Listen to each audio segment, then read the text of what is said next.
Donc, je vous ai fait un petit sommaire.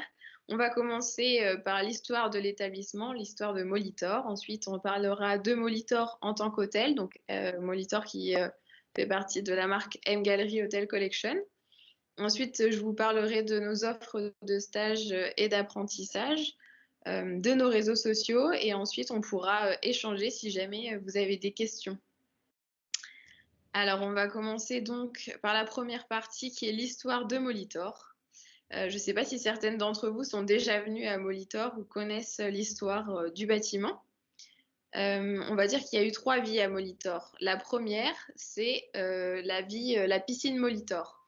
Le 15 août 1929, Molitor a ouvert ses portes. Ça s'appelait à l'époque Piscine Molitor, grand établissement balnéaire d'Auteuil. C'est devenu très rapidement un lieu mythique dans Paris. Molitor, c'était donc deux bassins, un bassin d'été, un bassin d'hiver. Il y avait aussi un gymnase, il y avait un coiffeur, un petit café également juste à côté. Et donc, c'était vraiment un lieu de vie. Il faut savoir que dans les années 1929, les Parisiens partaient pas beaucoup en vacances. Et le fait de pouvoir avoir une piscine dans la ville, ça leur permettait justement de pouvoir s'évader, de vivre une parenthèse hors du temps.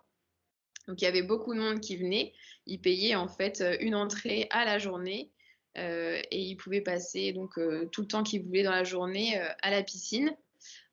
Étant donné aussi que les gens ne partaient pas beaucoup en vacances, ils étaient peu nombreux à avoir des maillots de bain. Et il y avait la particularité de pouvoir louer justement un maillot de bain directement sur place. Les deux bassins étaient entourés aussi de cabines, de portes bleues. On retrouve toujours de nos années. Et c'était un gros lieu de vie qui est devenu vraiment mythique. Pourquoi Molitor est devenu mythique? Eh bien, en fait, ils ont ouvert donc leurs portes en 1929 dans un quartier sportif de Paris. C'était une volonté de la part de l'État et de la mairie de Paris de faire de ce coin de Paris, donc le 16e arrondissement proche de Boulogne-Billancourt, un coin sportif donc avec l'ouverture à cette même période de Roland-Garros, donc stade de tennis, le stade Jean-Bouin, qui est donc un stade de rugby, et le Parc des Princes que vous connaissez tous. Il y avait donc un vrai enjeu sportif de ce coin de Paris, en fait, dans le 16e arrondissement, vraiment à la limite de Boulogne, puisqu'en fait, quand vous traversez la route, vous êtes à Boulogne. Nous, on est dans le 16e, mais Boulogne, c'est vraiment de l'autre côté de la route. Il y avait aussi un grand intérêt à Molitor, puisque l'hiver, la piscine était transformée en patinoire. Donc, c'est le bassin d'été qui était complètement recouvert. On mettait de la neige, en fait, enfin de la glace, et ça faisait de la patinoire. Donc, je vous ai mis des petites photos d'illustration. Et donc, toute l'année, c'était vraiment un lieu de vie. Par la suite, du coup, il y a eu la deuxième vie de Molitor parce qu'en fait, à compter des années 70, il a commencé à y avoir le déclin de Molitor pour plusieurs raisons. Le bâtiment devenait vétuste parce qu'avec l'eau, le chlore, tout ça, ça rongeait le matériel. Et parce que il y avait donc la patinoire, je vous l'ai dit, l'hiver, qui coûtait très très cher en fait à installer. Et qui prenait aussi énormément de temps. Ça mettait entre un mois et un mois et demi d'installation pour 2-3 mois d'utilisation. Donc c'était vraiment un coût et un temps, un investissement en termes de temps qui était vraiment important.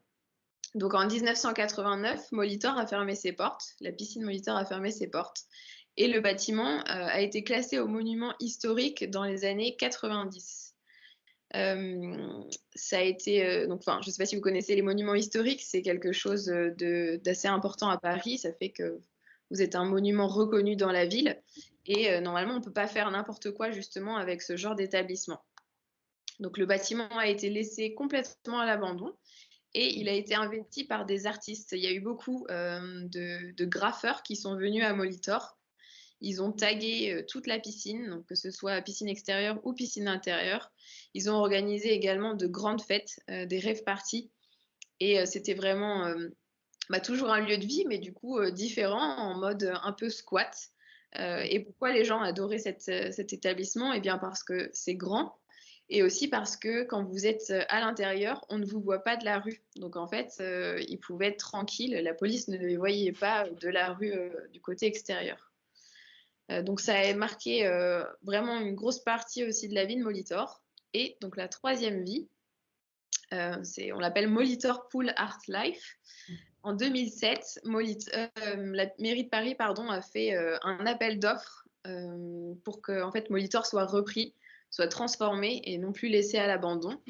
L'appel d'offres a été remporté par Colony Capital. Donc, Colony Capital, ce sont nos propriétaires.